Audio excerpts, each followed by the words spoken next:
tardes a todos y todas.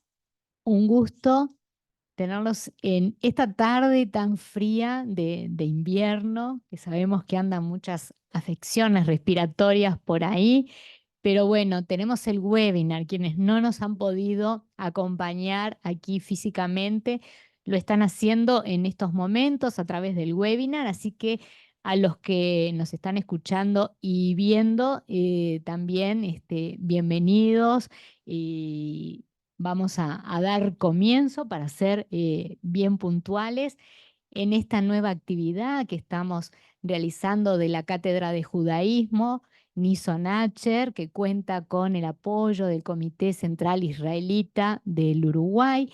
Y en esta ocasión, esta actividad que estamos haciendo cuenta también con el apoyo del Centro de Recordatorio del Holocausto de aquí de Uruguay.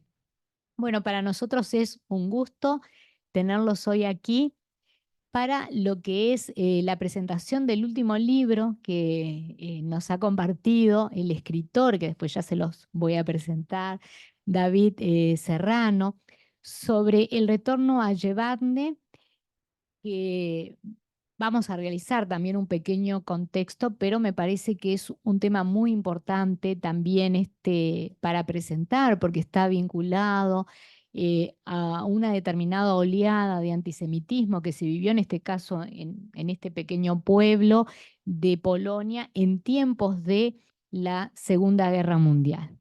Pero bueno, antes de empezar a empaparnos de lo que va el libro, porque ya le vamos a hacer muchas preguntas a David, la idea, un poco la dinámica que yo le había presentado a él, que me gusta mucho hacerlo siempre, como directora de lo que es la Cátedra de Judaísmo, es preguntar, ir haciendo preguntas y que los invitados nos vayan respondiendo y después darle la palabra también a ustedes, al público que nos va acompañando.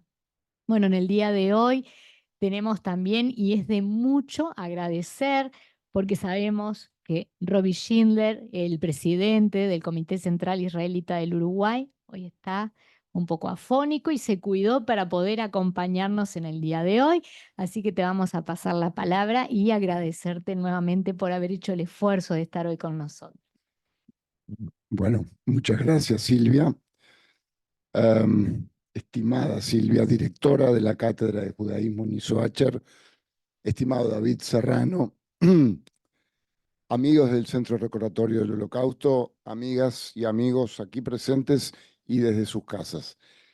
Antes que nada, quiero aclarar que yo no soy crítico literario y es la primera vez que se me pide que haga uso de la palabra en ocasión de presentar un libro.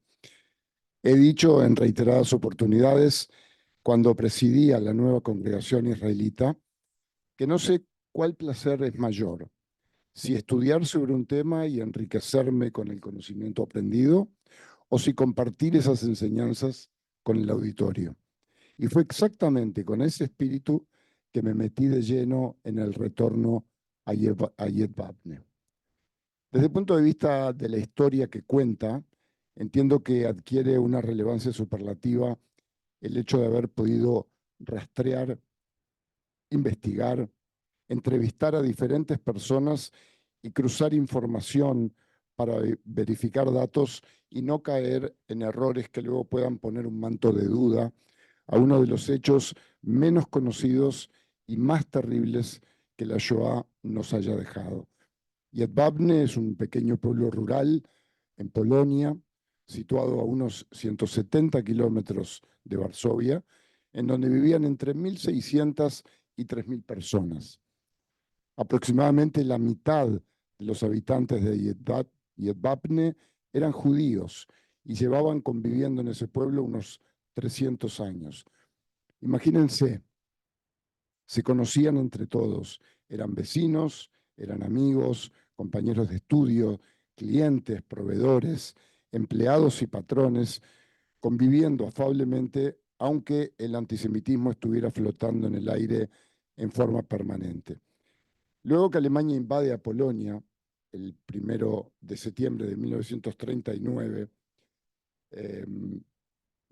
Polonia se divide entre Alemania y Rusia y Edvardne queda, digamos, más sobre el dominio ruso hasta el 21 de junio del 41, que es cuando estalla la guerra entre Alemania y Rusia, y de esa manera Yedvabne pasa a estar bajo un control alemán. Un joven nazi, Hermann Schapper, es designado para liderar la limpieza étnica de los judíos en esa parte de Polonia. Y así se lo transmite y exige a las nuevas autoridades del pueblo.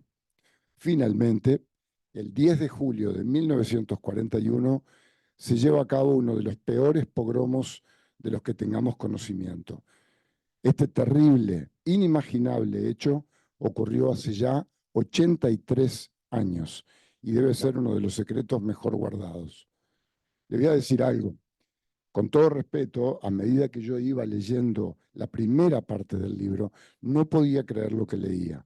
En un momento me pregunté cuándo fue que fue escrito el libro, porque cuando lo lean van a coincidir conmigo que parecía que yo estaba leyendo crónicas de lo que ocurrió el pasado 7 de octubre, cuando el ataque terrorista de Hamas a la población civil israelí.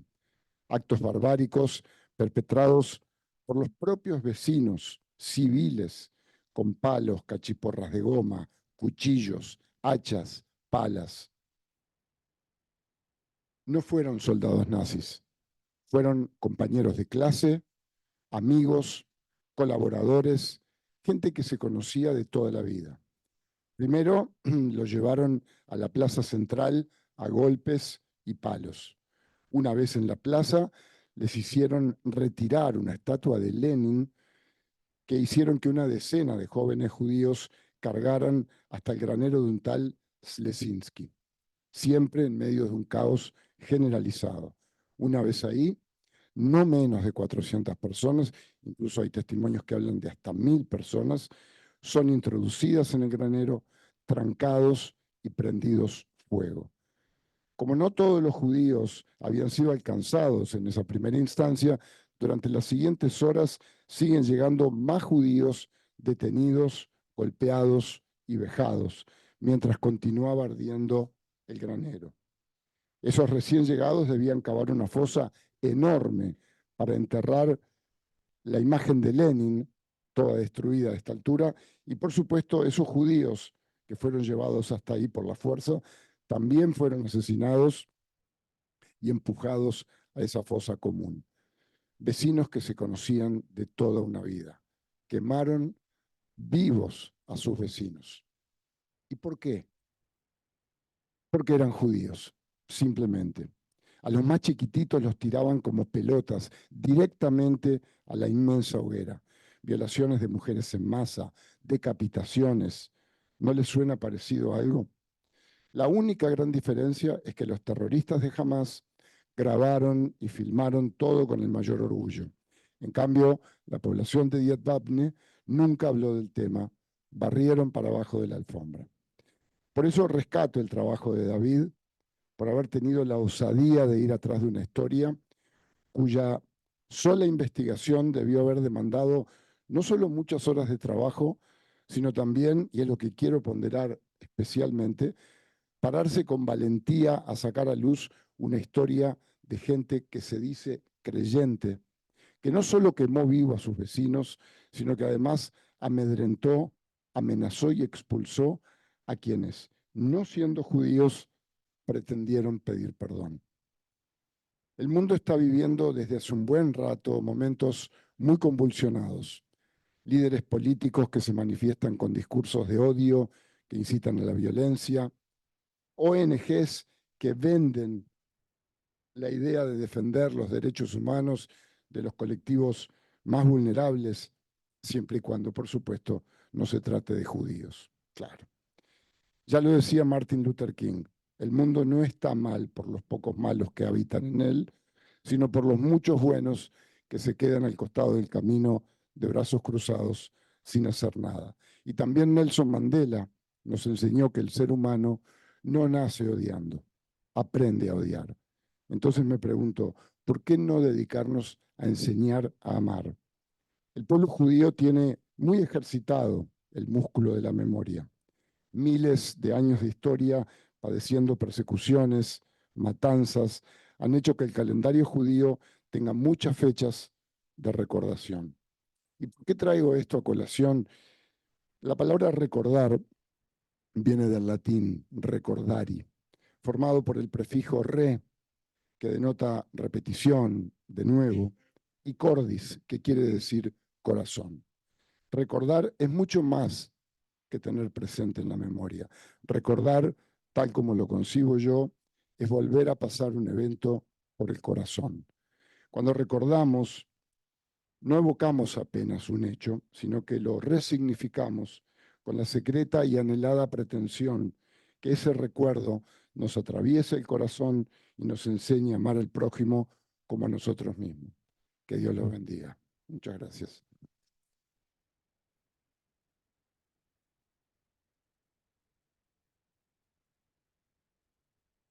Muchas gracias, Roby. Es un poco, como tú decías, es un hecho que se barrió debajo de la alfombra. Incluso hasta el año 1970 se decía que la masacre la habían hecho los nazis.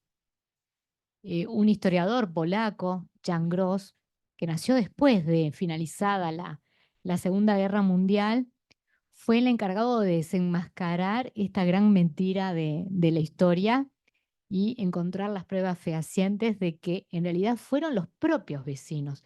Si bien los nazis estarían encantados viendo todo esto, no fueron los que orquestaron esas grandes matanzas, asesinatos terribles, una gran masacre que hubo en ese lugar. Entonces es muy importante siempre la memoria de estos hechos. Algo muy importante que hace justamente David es buscar los testimonios, las fuentes de los poquitos que lograron sobrevivir, porque fueron 7. Únicamente 7 personas lograron sobrevivir de todo ese odio.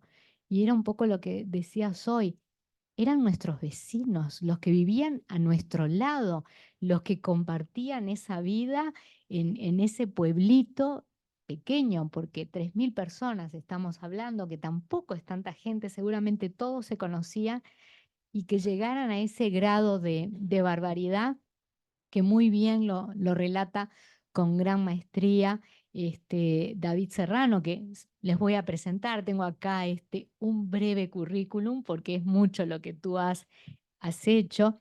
Bueno, David Serrano Blanquer nació en Sabadell en 1966.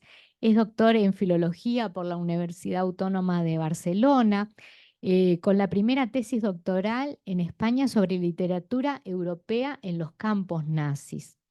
Es fundador y director del Centro de Investigación de la Literatura Europea Concentracionaria, es decir, vinculada a los campos de concentración, miembro del Grupo de Investigación sobre Exilio, Deportación y Holocausto, Memorial Democrático de la Generalitat de Cataluña, miembro del CONICOM, investigador acerca de la represión franquista y nazi, que justamente coinciden también en el tiempo, especialmente alrededor de la construcción de lo que es el testimonio.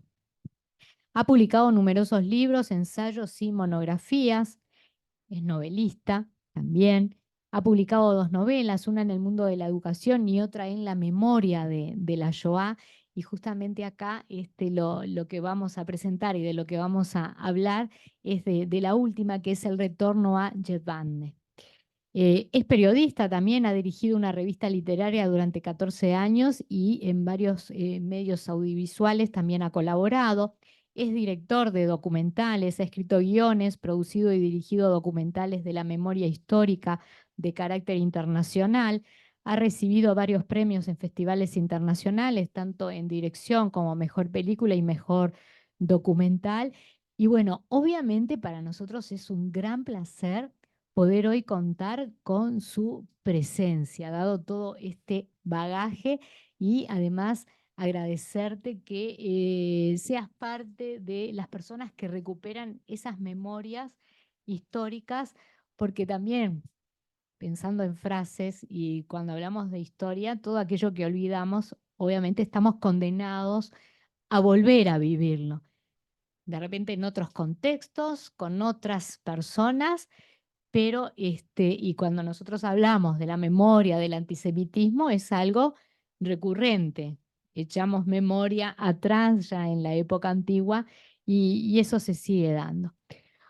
Bueno, yo voy a empezar con las preguntas, un poco vinculadas, obviamente, después de haber leído el libro, que se los recomiendo, sobre todo porque uno no puede dejar de leer. Y cuando uno no puede dejar de leer un libro es porque realmente el escritor sabe transmitir muy bien, escribe muy bien. Yo no soy crítica literaria tampoco, simplemente soy historiadora, pero ese contexto histórico es muy bueno en el que aparece. A mí me transportó, era como si yo, cuando lo leía, estuviera presente en esas circunstancias. Yo lo que te quería preguntar primero es qué te llevó, después de casi 80 años, a escribir sobre esos terribles hechos. Bueno, buenas tardes. Buenas tardes, un gusto. Gracias a la universidad por haberme invitado, a la cátedra, al comité, al centro, por permitirnos estar hoy acá y a todos ustedes y a los que están al otro lado de, de la pantalla. Un placer. Bueno, esta es una de las grandes preguntas, ¿no? Pero tiene una respuesta algo azarosa y muy personal. A través de unas cartas que me dieron para traducir sobre una familia judía que estaba en el gueto de Bialystok, que se escribía con otra parte de la familia que estaba en el gueto de Varsovia. Me di cuenta que la información que yo tenía sobre el gueto de Bialystok era muy limitada, no era un gueto que yo conociera. Y buscando información, encontré lo obvio, que es que buena parte de las familias judías que estaban en el gueto de Bialystok procedían de la comarca de Łomża, de la zona de Łomża, a la que pertenece Jedwabne. Y me apareció el nombre de Jedwabne asociado a el libro de Jean Gros, Vecinos, Neighbors, ¿no? Leí el libro y que utiliza básicamente el testimonio de Shmuel Wassertein, que era un chico de 18 años que había sobrevivido no solo al pogromo, sino también a la guerra, en esta historia de estos 7 hermanos de Pocilga, que ellos se auto, ¿no?, denominaban. Sobrevivieron al pogromo, a 2 años y medio escondidos debajo de una pocilga en un pequeño agujero. Dejó ese testimonio antes de marcharse con su hermano a Cuba. Y a mí me trasbalsó, porque en todos los años que llevo estudiando el tema del Holocausto y las víctimas, no me había encontrado nunca con un caso parecido, ¿no? De tal cantidad de organización y asesinato de familias judías, pero no perpetrado por los victimarios tradicionales, sino por sus propios vecinos, como bien han contado, ¿no? La pregunta que me atravesó básicamente es, ¿qué lleva a unos vecinos con quien has convivido 300 años? Con quien trabajas, con quien compartes pupitre, amistad, negocios, que de un día para otro sea posible no solo organizar y ejecutar esa masacre, sino a mí lo que me sorprendió más fue el modo, la manera, ¿no? ¿Por qué ese grado de odio, de perversión, ¿no? Tan absolutamente irracional. Cuando yo mismo, cuando escribía, me era muy difícil escribir porque lo encontraba inverosímil e imposible de racionalizar, ¿no? El tema es que, claro, la cantidad de testimonios que tenía, de documentos que tenía, certificaban que aquello había ocurrido de ese modo y no tenía otro modo que contarlo, ¿no? Pero el proceso de contarlo mismo fue muy, muy duro, ¿no? Y empecé como, digamos, como una simple curiosidad intelectual, que es esa pregunta, ¿por qué?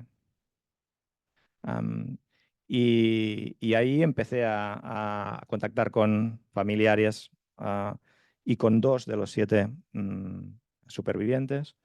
Jan Gross me dio acceso a través del IPN de Polonia a poder contactar con los historiadores que están digitalizando los archivos soviéticos desclasificados De ahí pude acceder a unos 2000 documentos, que básicamente son los registros de los juicios que hubo desde 1946 hasta 1974.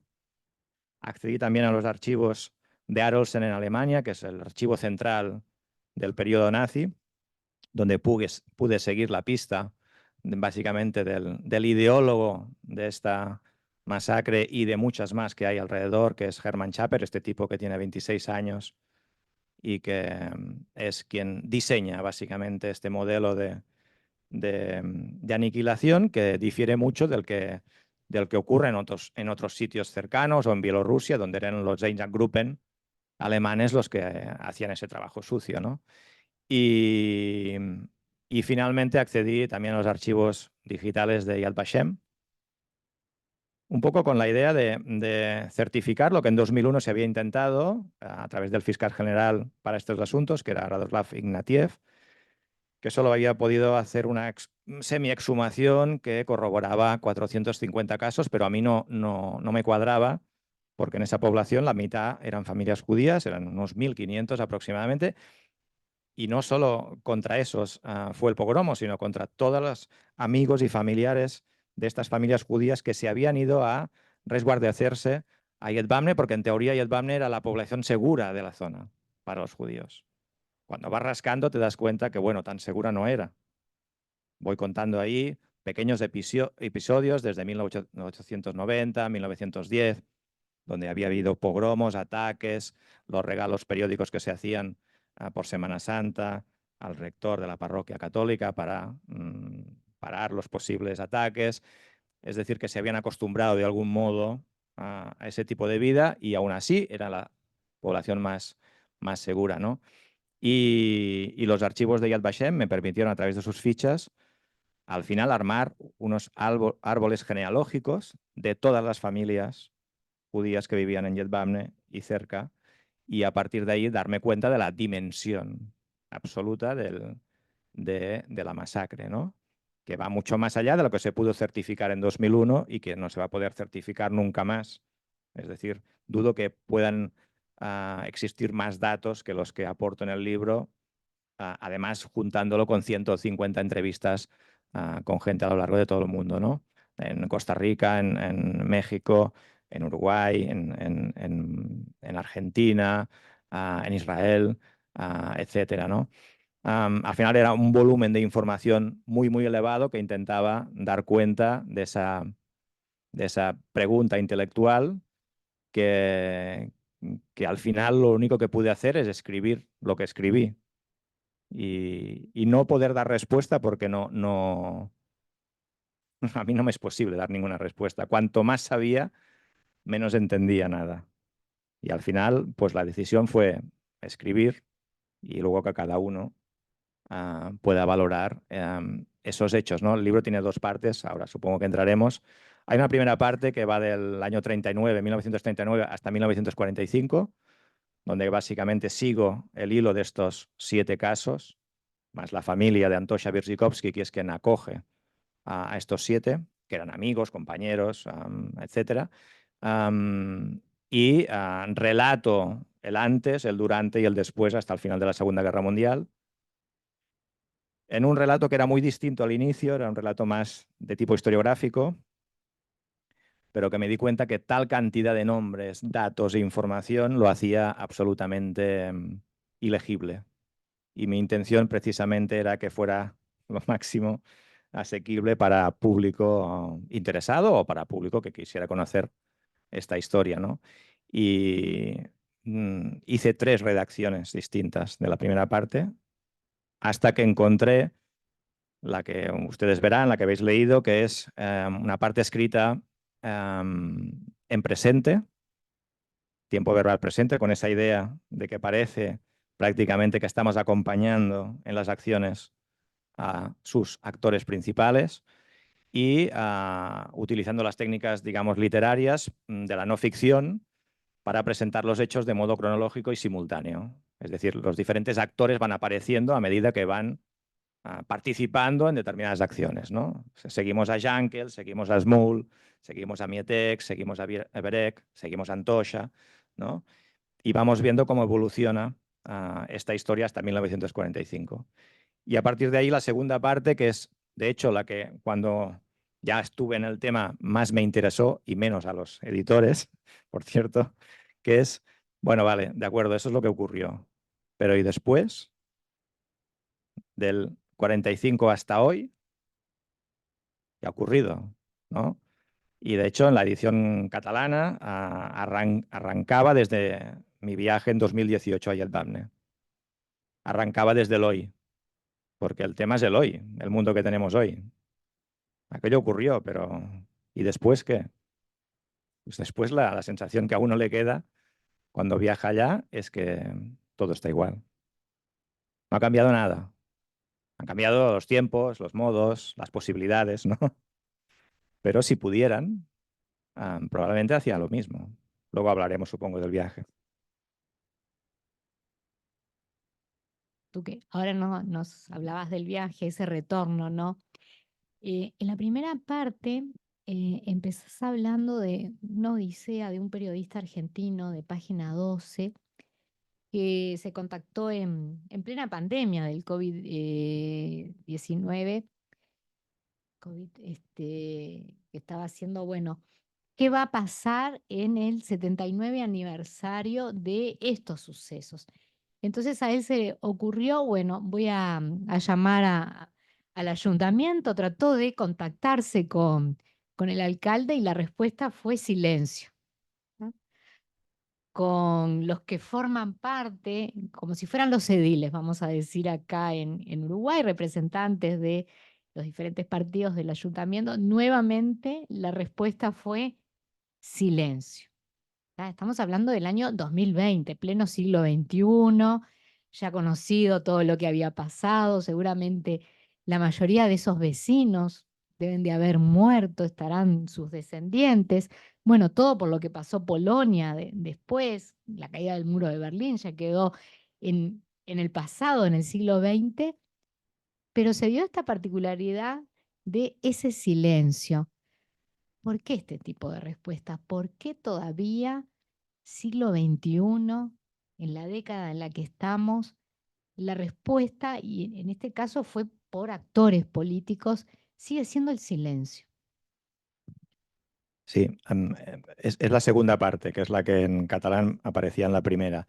Ahí empiezo con tres flashes. Digamos, el primero es este, que es que yo llamo a la concejalía, al ayuntamiento, a la municipalidad para que... La intención es que me dijeran si pensaban participar en los actos de conmemoración, porque desde 2001, en que Godlewski, el alcalde circunstancial en ese momento, ayudó y participó en el acto, nunca más, ni antes ni después, ningún alcalde ni concejales han participado, ¿no? La idea era provocar que me dijeran que no iban a ir, que es lo que estaban haciendo.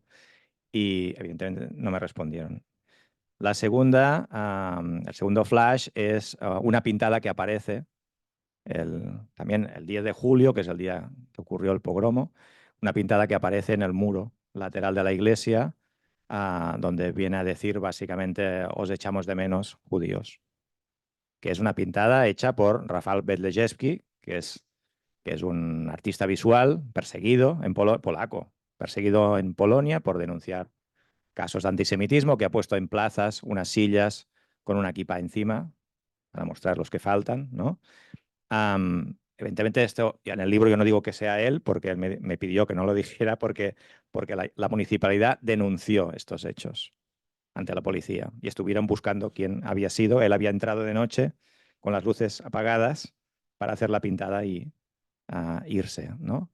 Y el tercer flash que cuento fue durante ese viaje a los actos de conmemoración, cómo nos encontramos con un sobreviviente de un pueblo de al lado que había ido a buscar, era un chiquilín muy pequeño, 6 años o 7, había ido con su familia a buscar a su hermanita pequeña que estaba en casa de unos amigos de Yetbamne, justo a media mañana, y cuando se dan cuenta de lo que está ocurriendo y lo ven todo.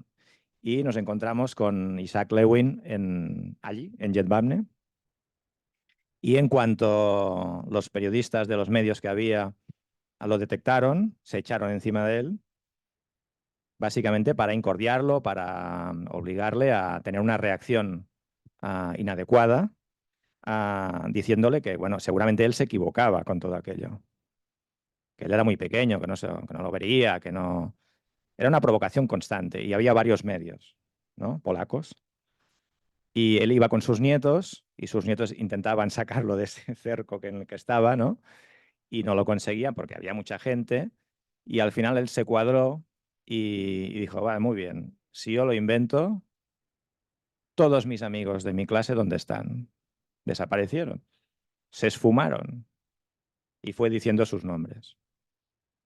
Y al final, pues los medios se fueron. Es decir, que no es solo los políticos, es, yo creo, un estado general de un relato que yo intento mostrar de qué modo ha intentado mantenerse en el relato anterior a 2001, como en el año 2000-2001 Jean Gros hace explotar este relato de los polacos estrictamente como víctimas y que después regresa al mismo relato, que es el que en estos últimos años de gobierno de extrema derecha ha estado ejecutando desde el gobierno de Polonia. Es decir, yo cuento en el libro, han destituido a todos los directores de los museos nacionales para cambiar el relato, han creado una ley de memoria contra Jean Gros, en la que han perseguido internacionalmente a gente, por ejemplo a Fede Pawlowski, que es un psiquiatra y periodista de Página 12.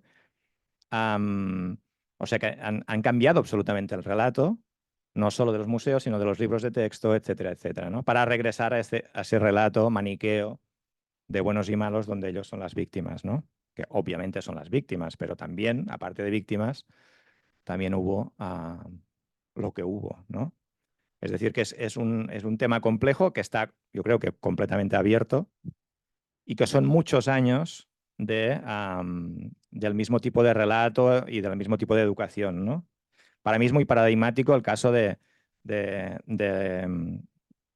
alcalde del 2001, cuando se está preparando en los 60 aniversario de conmemoración de los hechos, se consigue que familiares que viven en México, en Uruguay, en Argentina y Estados Unidos viajen a Jedwabne para ser reconocidos como víctimas, etcétera, ¿no?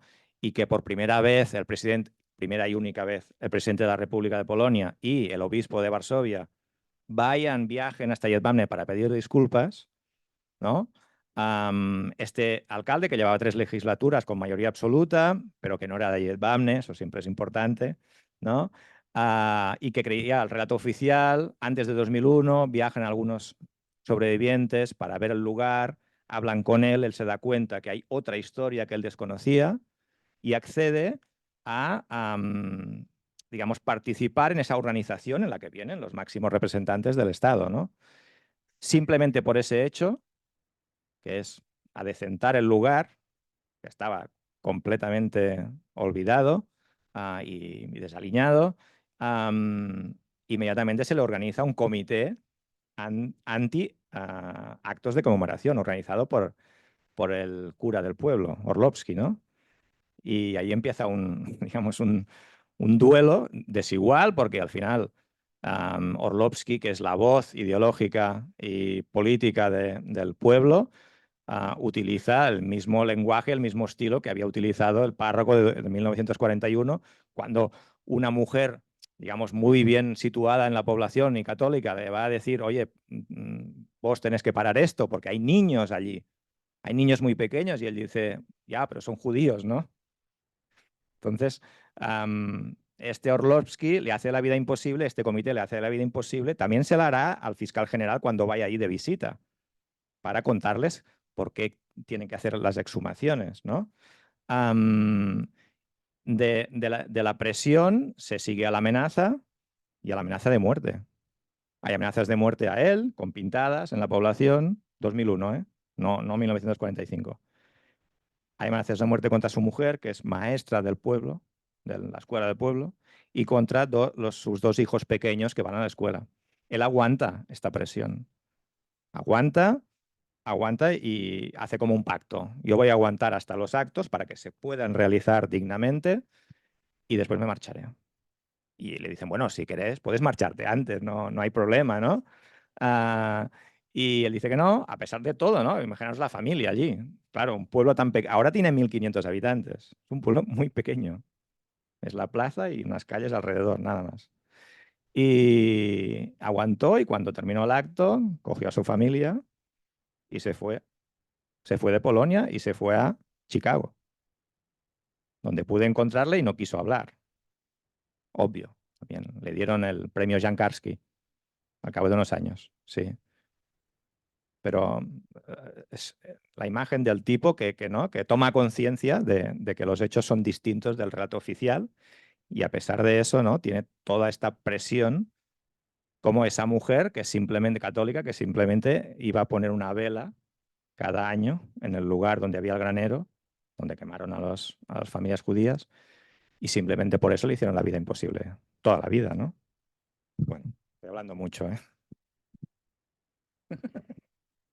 Realmente increíble. Tú incluso afirmás en una parte del libro que el pogrom de Yevamne es aún muy paradigmático y voy a citar tus palabras textuales de la capacidad que tiene la condición humana de sacar lo peor y también lo mejor de sí. ¿Podrías explicar el porqué de esta impresión? Porque nos vamos a las antípodas, ¿no? De lo que somos los seres humanos, ¿no? Lo peor y lo mejor. Bueno, es obvio que todo lo que significa la organización del pogromo es algo horrible. O sea, para poner un poco en contexto, aparte de lo que se ha hecho aquí en esta sala, ¿no? Hermann Schapper no tiene personal para hacer el trabajo sucio, pero se da cuenta del antisemitismo ancestral que hay en Polonia y lo que hace es organizar una municipalidad que sea afín a los alemanes y darles la oportunidad de hacer a ellos el trabajo sucio, ¿no? Lo ha intentado y lo ha hecho en las poblaciones, digamos, de alrededor, que son más pequeñitas, y va haciendo una especie de ensayo-error, ¿no? Hasta que cuando llega a Jedwabne, que es la población, digamos, mayor de la zona, ya ha visto qué es lo que funcionaba y qué es lo que no funcionaba, ¿no? Y en la reunión que hay 48 horas antes del pogromo, donde Schapper pide listas, que son muy fáciles de hacer en una población tan pequeña, de judíos y de comunistas, para darles la opción de eliminarles, ¿no? Les dice, mira, pero lo que ha ocurrido en las otras poblaciones es que se han quedado desabastecidas con el asesinato de judíos, porque claro, los judíos tienen los comercios por la imposibilidad de poder trabajar la tierra, precisamente por la prohibición, ¿no? Entonces, se han quedado las poblaciones sin abastecimiento de comida, de productos, etcétera, ¿no? Y les da la oportunidad de escoger una familia de cada oficio judía, una familia judía de cada, no una persona, una familia judía de cada oficio, para que la población pueda continuar funcionando posteriormente y luego ya verían, ¿no? O sea, les da la oportunidad de salvar a sus amigos, porque eran sus amigos. Y le dicen, no, mira, no hace falta, ya nos encargamos nosotros de esto. O sea, para mí es el ejemplo de la maldad, más allá también luego de la ejecución de la maldad, esa maldad de pensamiento, ¿no? Y luego yo creo que en el libro, en esa primera parte, intento mostrar todos los matices de la condición humana. Para mí era muy...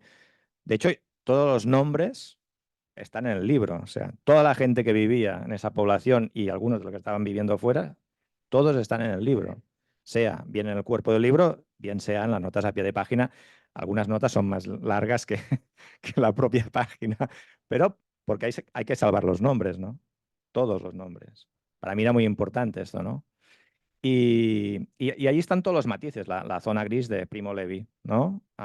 Era muy importante hablar de estos victimarios, gente humilde que se dedicaba al campo, que había tenido una vida apacible y mediocre antes, que pasó esta etapa como victimario y que regresó a una vida completamente mediocre y apacible después, llena de silencio, obviamente, ¿no?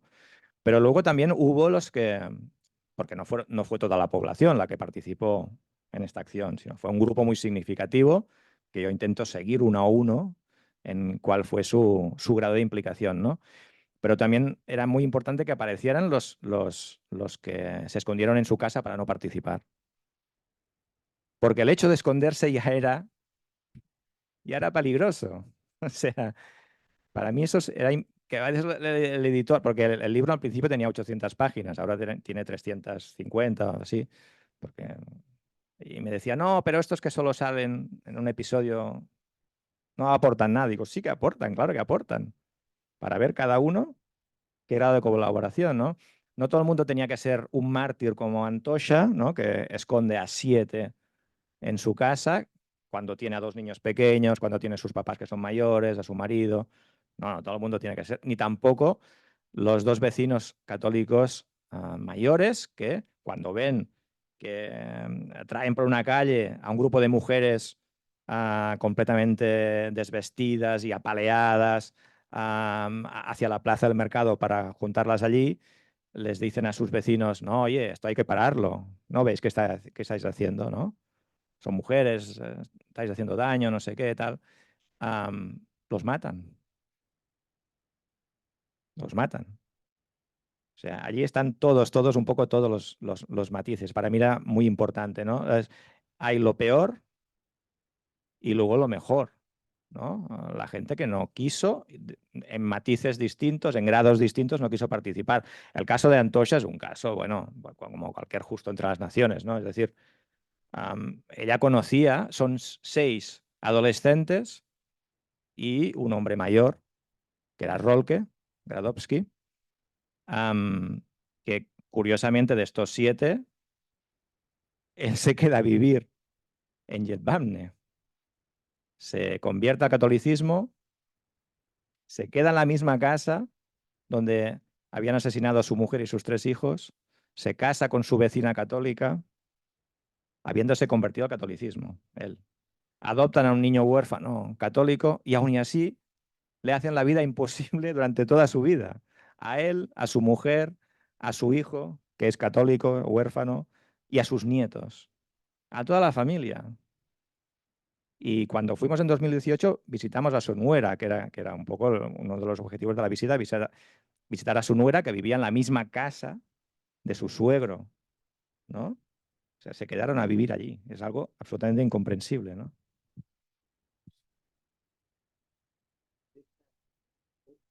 Sí. La foto con su primer mujer y sus 3 hijos, aún después de Sí, sí. convertido al catolicismo y vuelto a casar, ¿no? Sí, sí, Raro. en el comedor estaba en una de las paredes, estaba la fotografía de su primera esposa con sus 3 hijos. Sí, sí. O sea que es como inquietante, Son ¿no? detalles Sí, que sí. quedan. Luego no pude certificar, porque en algunos viajes de Smul, que es uno de los adolescentes, el que deja el relato que utiliza Jean Gros, él viajó un par de veces en los 80 a Jedwabne, un valiente, pero ya fue un valiente durante esos años, ¿no? Él dijo que a Rolke le había contado que, bueno, lo de convertirse era una excusa, ¿no? Y eso explicaría lo de la foto, pero tampoco pude saber al final qué es lo que le movió a quedarse cuando tenía 3 hermanas viviendo en Argentina, que le habían pedido que se fuera con ellas, ¿no?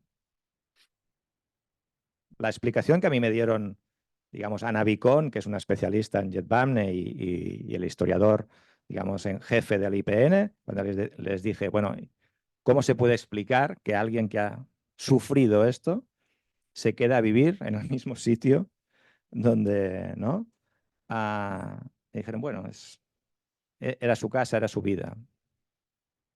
Gente muy preparada me dijo eso. Y yo lo cuento en nota a pie de página. Para mí es muy difícil de entender, ¿no? Teniendo a familia al otro lado, digo, ¿no?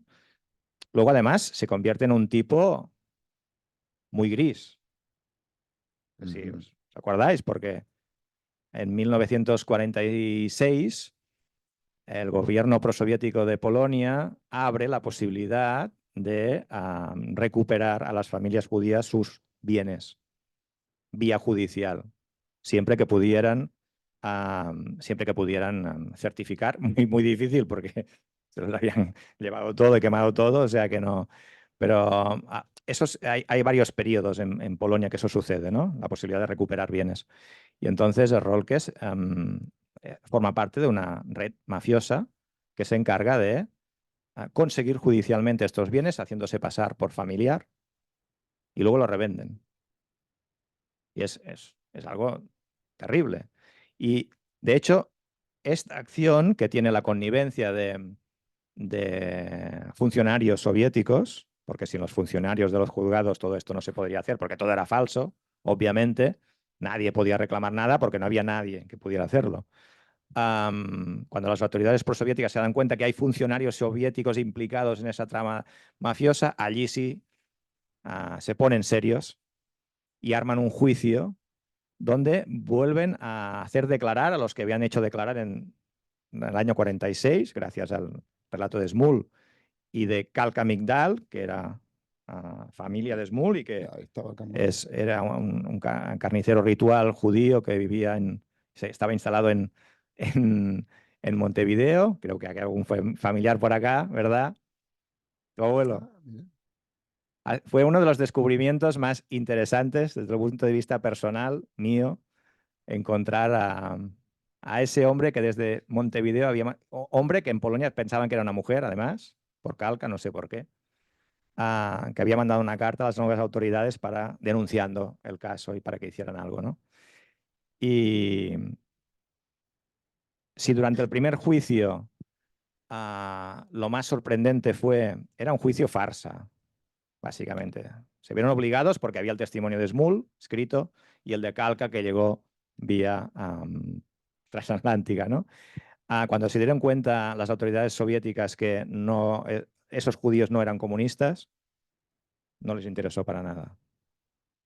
Y entonces mandaron a un fiscal ruso, que no sabía polaco, con un año de estudios primarios, para que hiciera las entrevistas. Me río porque es que es tan ridículo al final todo, que es terrible, ¿no? Digamos, las declaraciones son muy básicas, ¿no? La mayoría de nombres están mal escritos porque él no controlaba la información, el lugar, ni los nombres, ni nada. Y cierran el caso en muy pocos días, ¿no? Pero a mí me sirvió porque en esas declaraciones de la gente implicada que denuncian Smul y Kalka desde acá, cuando los citan a declarar, ellos cuentan lo que hicieron.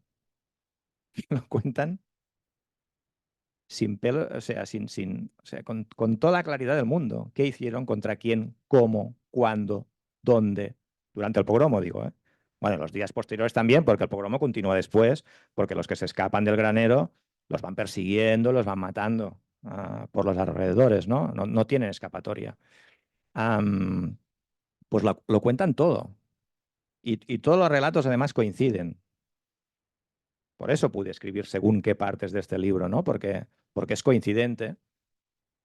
Por los victimarios, no solo por los testigos que también cuentan lo que vieron durante esa jornada y las posteriores, ¿no? Y claro, ellos se sienten impunes. ¿Por qué no van a contar la verdad? ¿Qué pasa? ¿No? Son tantos los años de ese relato escuchado desde el púlpito, desde las revistas, desde los periódicos, ¿no? Desde determinados partidos políticos, que al final es la normalidad su historia. Luego lo que ocurre, luego la sentencia es sentencia a muerte al alcalde y al traductor, que no eran de Jedwabne y que estaban fugados, con lo cual, chao, ¿no? Y sí hay unas cuantas sentencias menores, aparte de los que realmente participaron, pero de las cuales al final salieron antes de la mitad de los 6 años, de los 8 años, etcétera, ¿no? Que fue como una broma, ¿no? El tema es que cuando se descubre esta red mafiosa, eso es lo interesante, se vuelve a pedir que vuelvan a declarar los mismos anteriores y entonces el relato cambia. Cambia porque ya ven que sí que van a ir a por ellos. Y entonces es cuando surge el relato, que también ocurre en el resto de Polonia, de no, fueron los alemanes. Había 68 miembros de la Gestapo allí. La Gestapo no estaba allí, ¿no?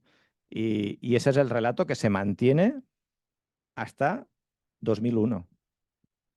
Y de hecho, en la losa que hay allí, en el monumento que hay, se decía que eran asesinados por la Gestapo, por los alemanes, ¿no? En 2001 hubo un movimiento muy importante, ese del viaje que os he contado antes, donde iban el presidente de la República, el obispo, etcétera, y familiares de acá.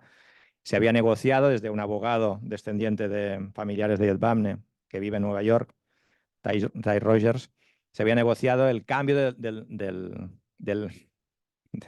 texto para que quedara claro quién había hecho qué. Se aprobó desde el gobierno y cuando la noticia salió públicamente a los medios polacos, se echaron para atrás. Y no habla de la autoría polaca. No habla de quién No. dice lo que pasó, Omitiendo, quién. digamos, quién lo realizó, ¿no? O sea que actualmente lo que hay es este texto, igualmente vandalizado cada año, con esvásticas. Puede buscar el Bamne, monumento, y lo veréis. 1000 imágenes de esvásticas, ¿no?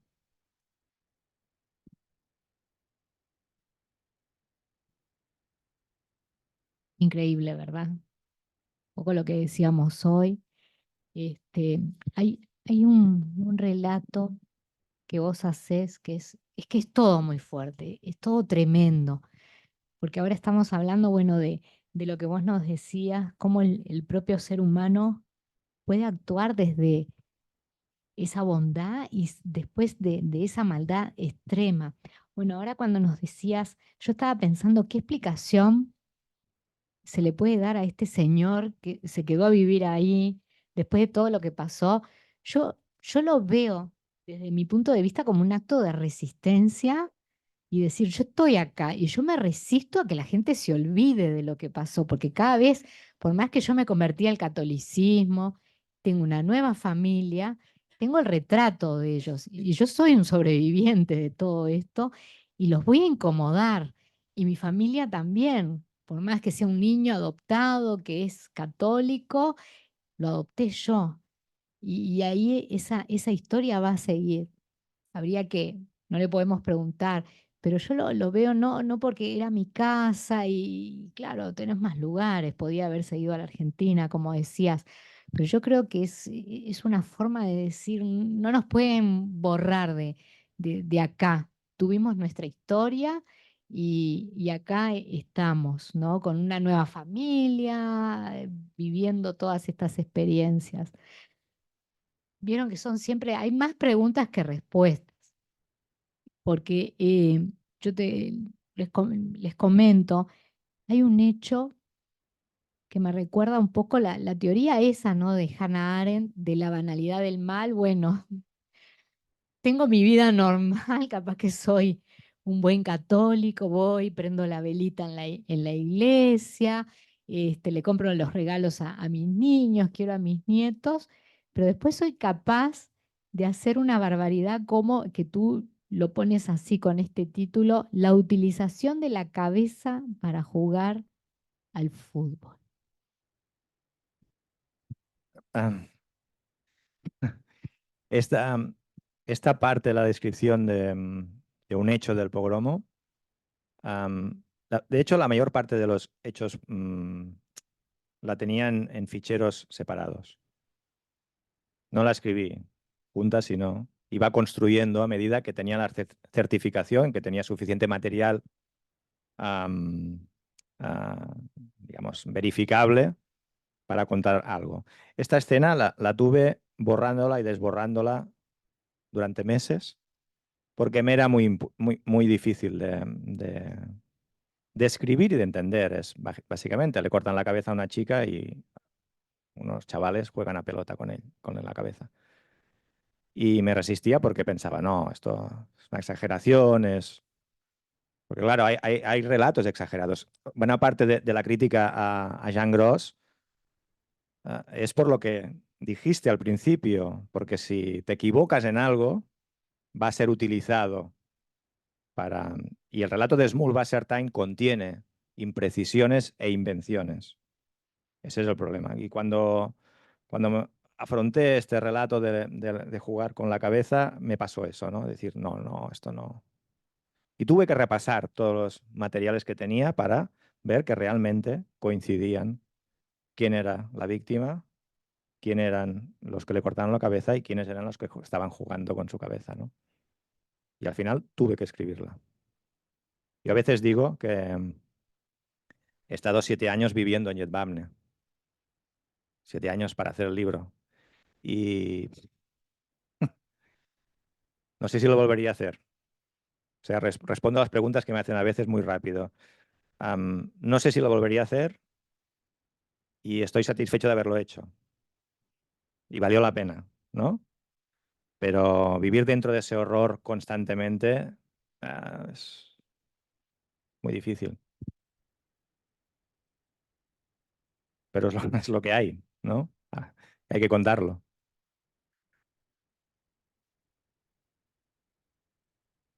No, al contrario. O sea, sí que me encontré gente que no quiso hablar, obvio, y además lo digo.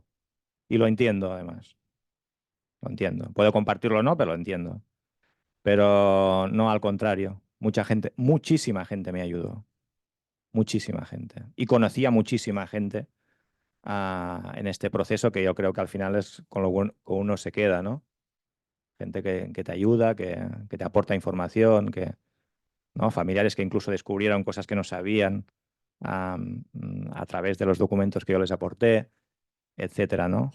Lo que sí ha ocurrido después es que desde que salió el libro es que aparecieron cantidad de haters en Twitter, polacos. Eso sí, que me insultan, pero yo les respondo siempre antes de bloquearlos. Les digo gracias porque ya empezó cuando salió el libro en catalán, dice. Dije gracias por leer el libro en catalán, lo celebro, que sepan leer el catalán. De hecho, los catalanes nos llaman polacos, o sea, en España nos llaman polacos, es un término despectivo, o sea que digo, bueno, pues en fin, si lo pueden leer finalmente y luego ya hablaremos, ¿no? Y de hecho, antes de viajar acá hubo como un grupo de haters importante. No sé si verían por que había estas presentaciones o lo que fuera y saltan, ¿no? A insultar. Porque el relato que interesa es el oficial, ¿no? Y no. Yo les digo, no, pero además a veces se lo he dicho con tweets largos, ¿no? Leeros el libro, son 350 páginas, son 500 notas pie de página, están el listado de los archivos que he consultado, las entrevistas que he hecho. Bueno, luego hablamos. Si me he equivocado en algo, estupendo, ¿no? Pero primero hay que leer. Claro, no, la verdad incomoda mucho. Pero yo te quería hacer una última pregunta y después, porque también quedarnos con esos dos personajes que vos nos hablaste, soy Antoya, pero también está Alexander. ¿Nos podés contar algo más de ellos? Porque realmente esto es lo otro que vos nos decías. Está la maldad, pero acá también está la bondad de estas personas que merecen también poder recordarlos a ellos. Sí, sí, seguro, seguro. Se trata de una familia, bueno, humilde, que vive en un pueblo cercano a Jedwabne, que cada jueves ponía una parada de los productos que ellos generaban en su granja en Jedwabne, el día de mercado. Entonces ahí conocía a toda la gente que estaba allí, y incluso con el Rolke, que es el que es mayor de los 7, él era carpintero y les había arreglado sus graneros un montón de veces, ¿no? O sea, ayuda mutua, es lo típico, no sé, que conocía a toda la gente y en este caso conocía a los 7. Estos 7 se escapan de modos distintos del pogromo y están por la zona intentando sobrevivir algunas semanas, algunos meses, ¿no? Hasta que todos confluyen después de intentar buscar ayuda y alguna conseguirla en alguna granja esporádicamente, porque la gente tampoco se quiere significar, ¿no? Al final todos confluyen a casa de Antosha, donde ella no puede decirles que no, porque son amigos. O sea, cuando le han preguntado 1000 veces a Antosha, cuando le preguntaron por qué lo hizo, dijo, porque eran amigos, porque necesitaban ayuda, no más. Ya está, era una cuestión de humanidad, estrictamente, ¿no? La decisión la tomó ella, porque es quien en ese momento de convulsión para mí que fue quien cogió el mando de la familia. Alexander estaba allí y además también podía ser perseguido, podía ser mandado por Polonia a Rusia, etcétera, ¿no? Pero ella es la que coge el mando y la que no puede decir que no. Vienen en dos tandas, no son los 7 que aparecen todos juntos, sino que van apareciendo. Y uno de los adolescentes, que es un tipo muy, muy interesante, que es Berek Olsevich, cuando la familia no lo ve claro, porque ¿dónde los va a esconder? ¿No? Él les hace una propuesta que es, mira, nosotros hacemos un escondite. Si nos encuentran, señal que los nazis nos van a encontrar. Y además los van a matar a ustedes. Y nos iremos. Si no lo encuentran, déjenos quedarnos, ¿no? Y construye un agujero debajo de la pocilga de los chanchos y no los encuentran. Y entonces de noche sale, va a buscar a Antosha y Antosha le dice, vale, pues pueden quedarse. Primero son 4, luego llegan 3 más y tienen que hacer otro anexo en esa parte, ¿no? Y ella les alimenta con toda imagínense la dificultad en plena Segunda Guerra Mundial para alimentar a su familia, alimentar a 7 más, y no solo alimentar a 7 más, sino no despertar suspicacias por la cantidad de comida que tenía que intentar conseguir para alimentarles cada día, comida caliente además, ¿eh? Cada día. Y no solo eso, sino que además, para añadir dificultad a todo, en un momento dado, un grupo operativo de nazis con perros adiestrados para encontrar a personas, se les instala a 50 centímetros de donde están escondidos. Y una queda embarazada Sí. Una que... para agregar Sí, sí, dificultades sí. a esa Sí, situación, sí. ¿no? No, es terrible. O sea que están más de 2 meses y medio con estos grupos operativos que vienen por la noche y que Antosha tiene, digamos, la lucidez. Yo no sé de dónde lo sacó, porque yo lo he visto en películas esto, pero lo he visto ahora en películas. Roció ¿cómo se llama? Con gasolina la zona para que los perros no pudieran oler a quien estaba escondido debajo. Y eso lo hacía cada día. Tampoco sé de dónde sacaba la gasolina, porque la gasolina era un bien súper escaso, ¿no? Y después cuando se marchan dicen, bueno, vale, un poco de más calma, ¿no? Podían salir por la noche dentro del granero, podían salir a respirar, a limpiarse, etcétera, ¿no? Luego aparece otro grupo operativo con caballos, nazi también, y se instala también allí encima. O sea que es todo muy complicado, ¿no? Y cuando por fin los soviéticos ocupan o desocupan la zona, ¿no? Y salen los 7, entonces son los vecinos los que van a buscarles. Los mandan a esconder a todos, marido incluido, los abuelos, etcétera, porque piensan que ella se quiere quedar, porque ella está convencida que a una mujer no le van a hacer nada, ¿no? Cuando ven que no encuentran ni a los 7 judíos, ni a Alexander, ni a su cuñado, ni a sus papás, ni a nadie, pues ella recibe una paliza que sale viva de milagro, absolutamente de milagro. Y es cuando deciden marcharse todos.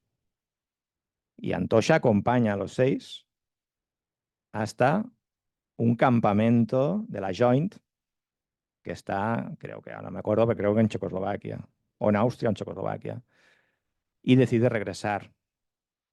Y luego son esos 6, con la ayuda de sus familiares que viven acá, los que consiguen, bueno, es Smul básicamente.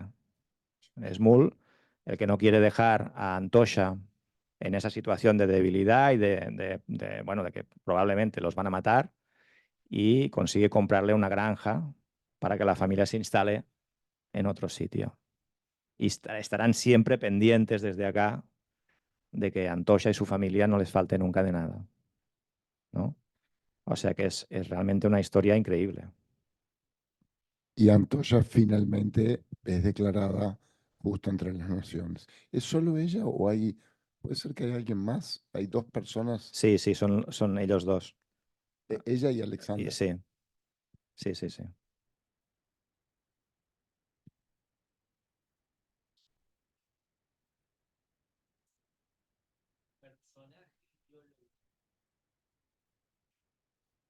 comentar es un alemán. ¿Qué antecedentes, qué background tenía? Porque hay un análisis psicológico, sociológico de lo que estaba pasando allí, que simplemente dijo, bueno, yo pongo un catalizador acá y esto sucede. Es muy difícil porque es un tipo extremadamente escurridizo, este Hermann Schaper. De hecho, hubo un fiscal alemán que estuvo 35 años buscándole. Y casi conseguí hablar con él, porque quería preguntarle cómo alguien, ¿no? Es capaz de perseguir a un tipo menor, que era Hermann Schaper, dentro del organigrama era un tipo menor. Y al final lo encontró, lo juzgó, lo condenó, y a los 2 años él alegó una enfermedad terminal, lo dejaron libre y vivió 15 años más.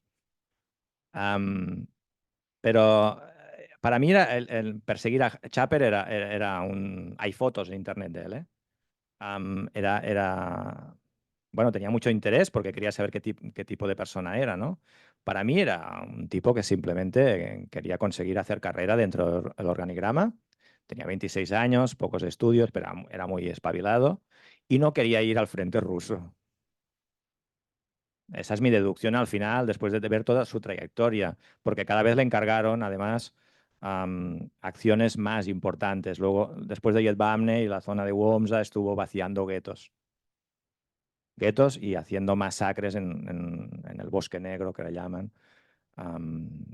Bueno, o sea, siguiendo encargos con la idea de ascender. Y además, no sé, algún tipo de habilidad personal tendría, aparte de por todo lo que organiza, previa, porque me costó mucho encontrar a qué Engine-Gruppe pertenecía, porque los Engine-Gruppe que participaban en esa zona, él no estaba bajo su mando. O sea que para mí le dieron como carta blanca a un grupo como semi-independiente que actuaba sin tener que dar cuenta a nadie, precisamente a lo mejor porque en esa zona sabían que no podían mandar a grupos para hacer el trabajo sucio, ¿no? Y luego desapareció. No ascendió mucho, pero digamos, en 2 años sí. Se ve que era un tipo ambicioso, ¿no?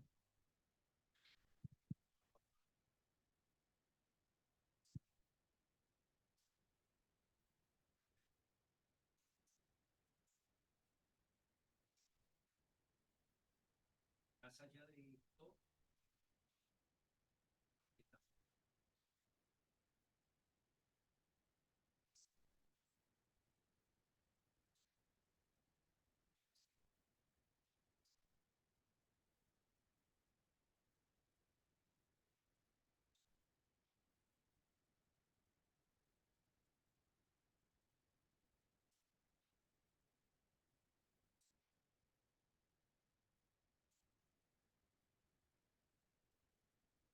sí, digo, no, creo que se oye mi voz, pero digo, No, para los que están al otro lado. ¿eh? Ah, bueno. Se oye de todo. No, digo, evidentemente acá hay una gran complicidad de una autoridad mayor. Es decir, más allá de todo ese fragor popular de que cada cual, bueno, yo tengo mi antorcha para meter fuego, había alguien más arriba que estaba mirando lo que estaba pasando y aplaudió o hizo silencio, pero no aportó más nada. Y, y lo enlazo con, por ejemplo, algo que estamos viendo en estos días, el film de La Conversión o Raptado, como le quieran llamar, que es el caso Morata. Es decir, acá hay cosas que todavía están para solucionarse, ¿no? Es eso nada más. He leído diferentes libros sobre el Holocausto ubicados en Polonia, donde los autores a veces mencionan un poco ligeramente lo de Polonia, entiendo que la iglesia polaca de entonces y tal vez de ahora Es una iglesia muy tradicional, muy conservadora, y por lo tanto siguen los ritos prácticamente medievales, los han actualizado. O sea, dentro de esos ritos están ese prejuicio arraigado contra los judíos y contra tal vez otro tipo de etnia, pero esa es un poco la explicación en general que dan, sin introducirse en elementos psicológicos o sociopatológicos, ¿no?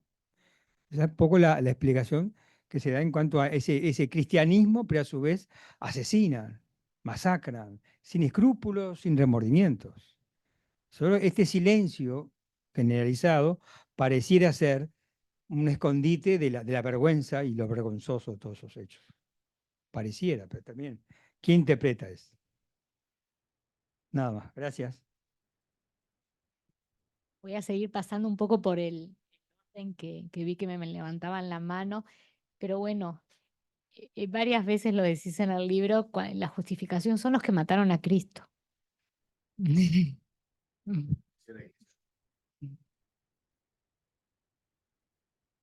Bueno, justamente mi consulta era en relación a, usted comentaba que en el primer juicio que se les hace a los perpetradores, naturalizan la violencia que ejercieron, pero quería saber si podía profundizar un poco en ese tema, porque digamos, a mí lógicamente me cuesta un poco de trabajo entender cómo una persona puede tomar como algo natural masacrar a sus propios vecinos. Entonces, si pudieras extenderte un poquito más en ese tema, te lo agradecería. Sí, casi lo mejor es leerse el libro, pero no, pero es recién termina la guerra. Es decir, Jedwabne ha desaparecido la mitad de la población y esa mitad que no está ocupada por las familias de Jedwabne y gente que vino de fuera a ocupar otras casas. Casas, por otra parte, muy, muy humildes, ¿eh? Ahí no había nada que conseguir. Smul vivía en una casa, 8 personas en 30 metros cuadrados. No había un palacio que fuera, ¿no? Se han quedado con sus bienes, con sus negocios. No consideran que hayan hecho nada ilegal o no permitido. Y cuando vienen los juicios donde ellos se dan cuenta de que la justicia prosoviética no tiene nada contra ellos, en el sentido que, bueno, eran judíos, pasa nada. Ellos se dan cuenta de que no van a pagar por lo que hicieron, esa falta de miedo, ¿no?, a lo que les pueda ocurrir, para mí, que es lo que hace que sean sinceros. Pero es una interpretación mía, después de la lectura de las declaraciones. No puedo decir más porque no lo sé.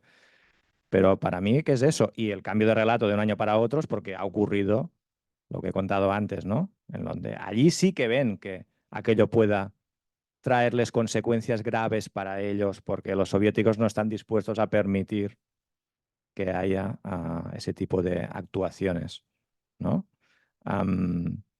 Y, y creo que está acorde con el silencio posterior. Ellos no han querido contar nada porque tenían que contar. Pero en un momento determinado se les dio la oportunidad de conseguir lo que se les proponía y lo hicieron, y ya está. No le veo digamos, una interpretación muy compleja, pero puede que la haya, ¿eh? No lo sé. Tampoco soy psicólogo yo, ni psicoanalista, ni psiquiatra, no sé. Yo creo que, o sea, el relato para mí era muy sorprendente. A veces son 5 líneas, ¿eh? Bueno, la participación de cada uno, ¿no? O los que decían, bueno, yo solo estuve guardándolos en la plaza. De esos hay muchísimos. Solo los estuve guardando. En la plaza los juntaron todos, los apalearon, los dejaron sin agua, que había una fuente en el centro, los martirizaron, extrajeron a ese grupo de jóvenes que son los que fueron a buscar el monumento de Lenin. Luego hicieron un peregrinaje a lo largo de la plaza con la estatua de Lenin y con el rabino delante, con 2 banderitas y cantando, ¿no? Y lo cuentan. Yo solo estuve allí guardando.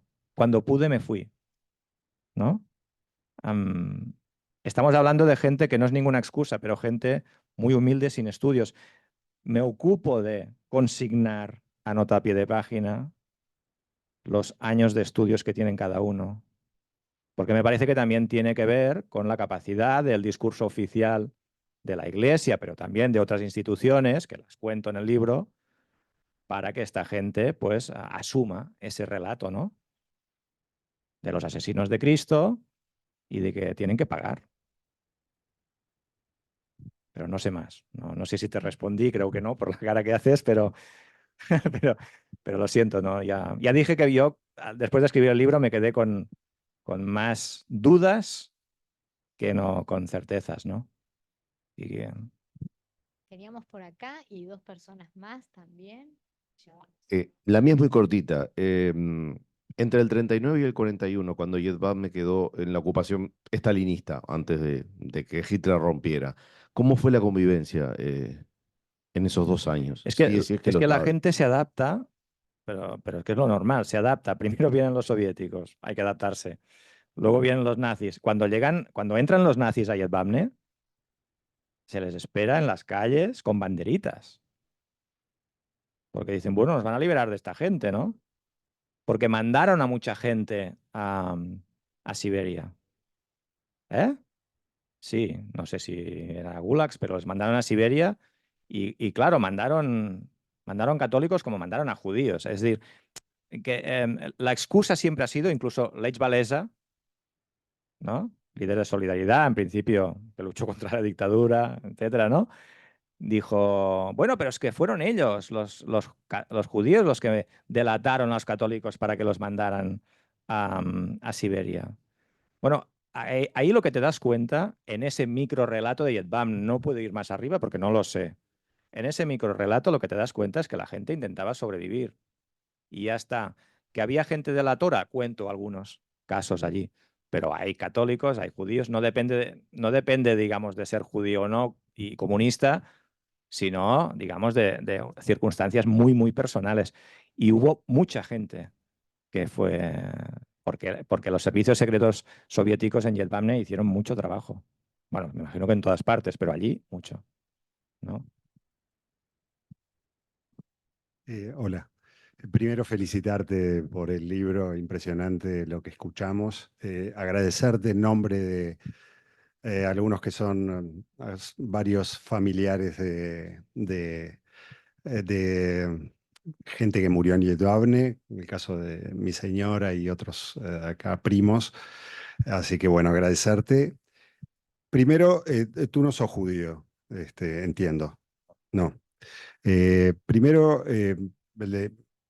uno tiene desde acá ver que a veces sentimos que los españoles, un poco ligado a lo que dijo Catalanes catalanes en especial, y del Barça. primero, catalanes y españoles, pero catalanes en especial, vemos primero un poco ligado a lo que dijo Robbie al principio también, después del 7 de octubre, pero previo también, siempre cuando vemos los reportes que vienen desde España, siempre vienen con un sesgo antisemita, etcétera, y lo sentimos, quizá, pero cuando la renovación de la esperanza, el escucharte a vos o escuchar a otros referentes españoles.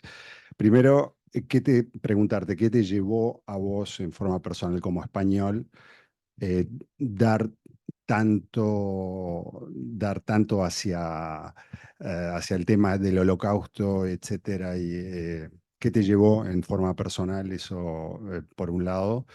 Y por otro lado, una opinión, si nos podés dar, acerca de esa mutación de que quizá en ese momento era la derecha y eran los fascistas, y hoy está el woke y la izquierda y el progresismo, que es quien toma la bandera del antisemitismo como una bandera principal. ¿Qué pasó, qué pasa en esa mutación que estamos viendo?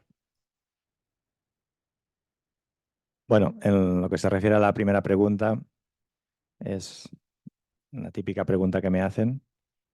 La tuve que responder en el Museo del Holocausto de Buenos Aires la semana pasada. Y es muy sencilla, es decir, mi tesis doctoral fue sobre la literatura concentracionaria. Es muy sencillo, es un tema universal. Me he dedicado a los republicanos, a la condición de género, a las mujeres, que tienen una singularidad, caso de las mujeres en los campos, muy específica. Me he dedicado al colectivo LGTBI también. Y cuando viajé las primeras veces acá a Uruguay, tuve la oportunidad de conocer a sobrevivientes judíos y amplié, digamos, el conocimiento del Holocausto. De hecho, la edición catalana, el subtítulo es Una historia universal. Creo que ahí se puede aplicar ese odio al otro, esa alteridad a cualquier colectivo, ¿no?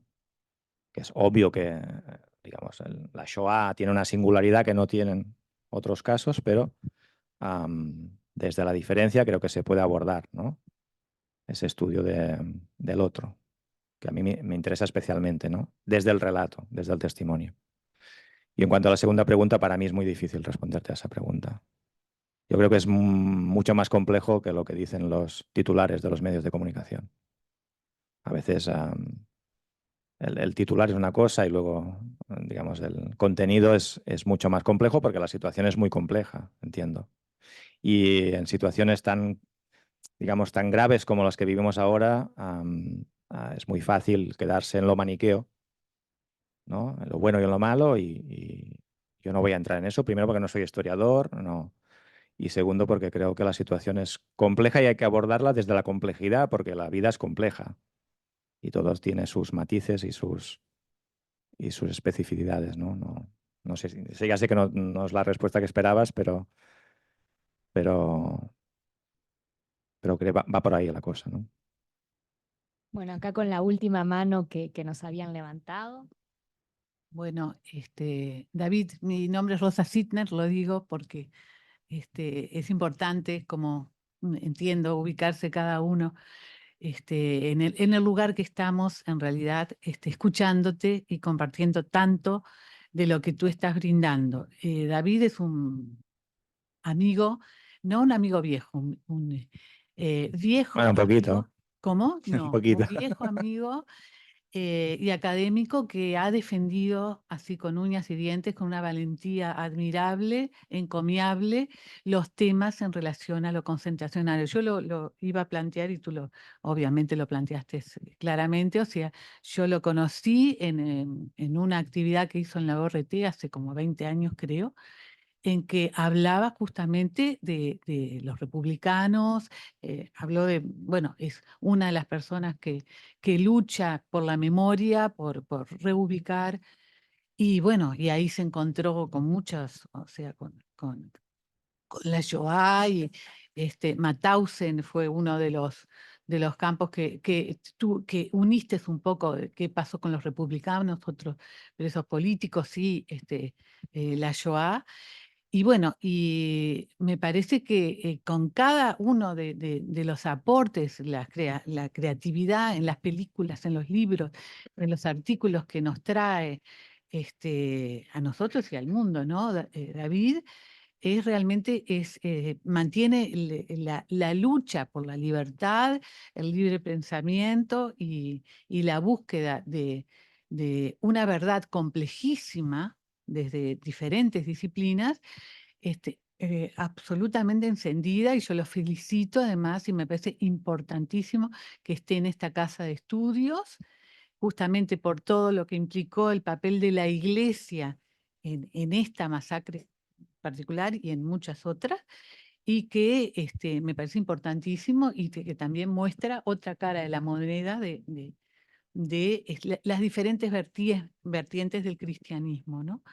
Entonces, me parece que yo no leí el libro, obviamente, no lo tengo, lo voy a leer, pero me parece que es un aporte importantísimo a toda esa cadena de aportes que ha hecho David a lo largo de su vida, y le agradezco profundamente. Además, él va y comparte todos esos conocimientos, va por el mundo, comparte, Montevideo fue importantísimo también por otro, un republicano que estuvo acá viviendo, que lo entrevistó hace muchos años. Y bueno, y es un investigador neto y con una pasión y una persistencia que realmente es admirable, y quiero felicitarlo de todas las maneras posibles, y bienvenido de nuevo a tu casa, que es el Uruguay también. Y bueno, ha estado además en la Facultad de Psicología, invitado para, hablando justamente con el decano de aspectos de la dictadura uruguaya, de la República. Yo me ocupé de la parte de la Shoah. Y bueno, y va a estar también en la Universidad de la República presentando este libro. Y bueno, y él se mueve en todos los espacios que le permiten bueno, plantear sus mensajes, y con la honestidad y la humildad de decir que hay cosas, que hay más interrogantes que respuestas. Cada uno de los que nos metemos en este tipo de temas vemos esto, y que no cesa de mostrar las complejidades y lo que no sabe. Hay muchas cosas que no sabemos, desconocemos, y gracias a personas como David se puede alumbrar pequeños, grandes acontecimientos de la historia que permanecen, bueno, en toda esta complejidad. Acá hay un grupo de compañeros que hicimos el año pasado un viaje de estudio a Polonia. Nos encontramos justamente con esto, concretamente en una excursión que hicimos con una guía polaca, no judía, porque todo lo demás lo hicimos con el doctor Mario Sinai, un profesor de la Universidad Hebrea de Jerusalén, que bueno, es una autoridad en todo el tema de la Shoah, etc. Y bueno, hicimos recorridas distintas. Y en ese primer día, con esa guía no judía, le preguntamos algo porque no introdujo el tema, le preguntamos algo y nos dijo que realmente, bueno, su propia abuela estaba muy cerca del campo de Treblinka, y claro, a ver, del desconocimiento, y que ella decía que obviamente que sabían, que el olor era tan impresionante, que obviamente sabían que algo estaba pasando. Pero además que las personas que denunciaban, a una catedrática, que no recuerdo el nombre, que hablaba del papel de los polacos en la Shoah, en todo esto que planteas tú claramente, era un papel muy importante, que no habían sido solo los nazis. Y bueno, y esa persona la removieron del cargo. La habían removido del cargo, y que bueno, muchas personas no se atrevían a hablar, dar otra versión diferente de la oficial. Muchísimas gracias, David. Muchas gracias, Rosa, por tus palabras. Obviamente que hacemos extensible el agradecimiento que acaba de dar Rosa, de que vayas por el mundo y teniendo que aguantar, me imagino, todos esos comentarios que nos decías hoy, y tú siempre respondiendo, pero respondiendo con: acá están las pruebas, acá están los testimonios y las fuentes. Iba a ser la última, pero tenemos acá a la presidenta del Centro de Recordatorio del Holocausto y no le podemos decir que no. Y después yo lo que quiero es que nos compartas en dónde podemos comprar tu libro. Eso es muy importante. No, muchas gracias. Ya Rosa prácticamente lo ha dicho todo. Y yo también conocí a David en esa misma actividad que mencionaba Rosa, y realmente felicitarte, y ojalá que hubiera muchos David Serranos en el mundo con esa valentía, con ese coraje, con esa jerarquía intelectual. Me acuerdo que sí, claro, como dijo Rosa, tú estabas dedicado en esa charla a Mauthausen, y fue solo decirte al final: acá en Uruguay hay sobrevivientes, ¿te acuerdas? Estás sonriendo. Acá en Uruguay hay sobrevivientes de otros campos, porque hace muchos años de esto. Y yo empecé a decirte, y ahí estaba Isaac Borojovich, que descansa en paz, y Gisa Golfar, y algún otro más, y enseguida, manos a la obra, hiciste libros, películas, realmente chapó y fuerza, que como dijeron acá, tiene que ser bastante duro lo que estás haciendo, pero estás haciendo un bien a la humanidad. Muchas gracias, David. Gracias, muchas gracias. Bueno, muchísimas gracias desde la Universidad Católica, David. Y no te olvides de decirnos, porque claro, Robbie y yo ya lo leímos el libro, pero el resto también lo van a querer leer. ¿Cómo lo pueden conseguir?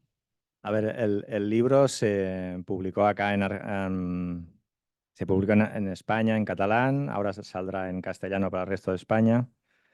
Acá se publicó en Argentina, con la promesa de que tendría una buena distribución. Editorial Los Ríos, de Córdoba. Al final esa distribución, no sé si por la situación de Argentina, me imagino que también habrá ayudado, difícil, ¿no? No está teniendo una distribución muy buena, por no decir que no se está distribuyendo bien. Y no sé si por el momento, yo creo que va a terminar en las librerías de acá, en algún momento, lo que no sé es cuándo. Pero sí que sé que accediendo a la web de la editorial Los Ríos, creo que allí hay modos de conseguirlo. Creo. Los Ríos, sí. Es triste hacer una presentación. Mira, hay uno, allí hay uno. Hay un libro. Es la prueba de que lo podemos conseguir. En Buenos Aires, ¿verdad? Algún viajecito de fin de semana a Buenos Aires, Sí, ya saben, mientras tanto, mientras no llegue acá a Uruguay.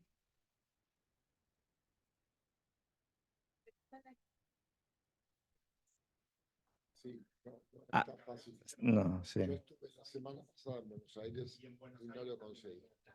Sé que en la web hay la indicación de algunas librerías de Buenos Aires. Me dijeron que en la librería norte estaba y en alguna más allí hay indicación y no sé si tienen eso, familia o amigos allá. Pues a lo mejor es el modo. De momento, es triste hacer una presentación sin libros.